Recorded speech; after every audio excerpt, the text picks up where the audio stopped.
Hi, it's Will from StormTheCastle.com, and here on YouTube, you know me as Epic Fantasy. This is my latest tutorial. That is El Guapo the Dragon, the mascot of my website and YouTube channel, and he broke his leg. And in this video, I'm going to show you how to mend it.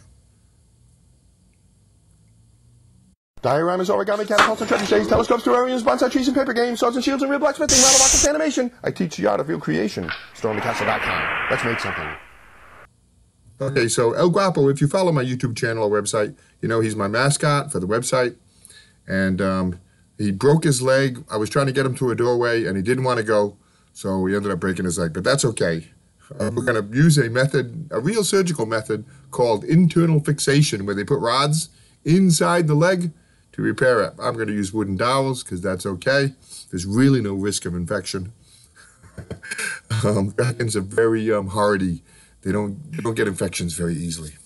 So I had a couple of pieces of wooden dowel, quarter-inch wooden dowel, and then sharpened them up so they could, penetrate into the foam easily.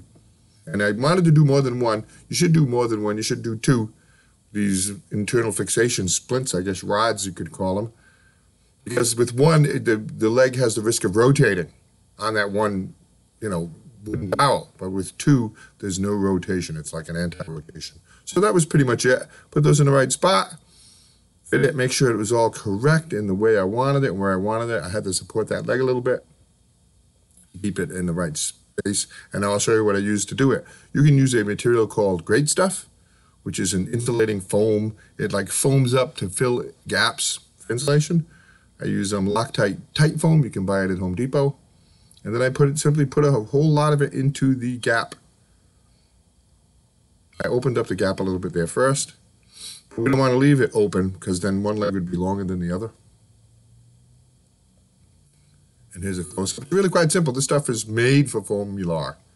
It's made to bind to that foam without melting it or dissolving it or anything. I force it all together to get it back to the right leg length. If this is the upper, is this the upper leg of a dragon? This dragon seems to has like 3 different leg sections. The upper leg would be a femur, but that's not really the femur, is it? It's above the knee. Well, anyway, so once I got it right, I cleaned up the excess, and it expanded overnight, so I had to actually clean up the excess again, and go ahead and paint it. But that's that. Really simple enough. Foam mylar is wonderful stuff. You know I use it all the time for dioramas and all kinds of things. And, of course, for dragons. And then now, let's take another look now. He comes in different pieces, so he could fit through doorways and fit in trucks and stuff like that. You know, the head comes off and the tail. Let's put it all together, and there you go. There he is, El Guapo the Dragon. And I fixed him up because he's getting donated to a local children's museum. Yep, see how the foam expanded there? Did you notice that? I had to trim it again. Doesn't he look good? So I loaded him up on the U-Haul.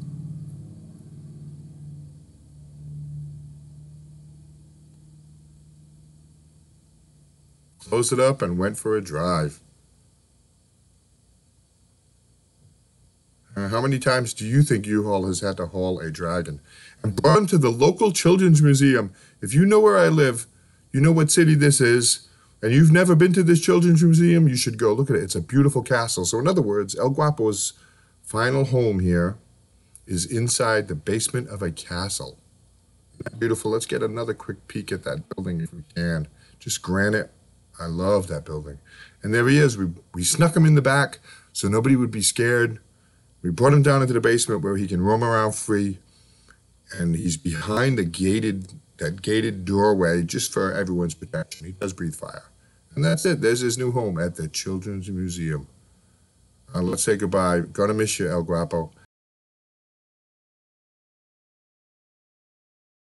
Thanks for watching that video. I hope you enjoyed it. If you're a subscriber, thanks for subscribing to my channel. If you're not a subscriber, hit that button. I always have lots of fun and interesting and very creative projects. I do 2 new ones every week.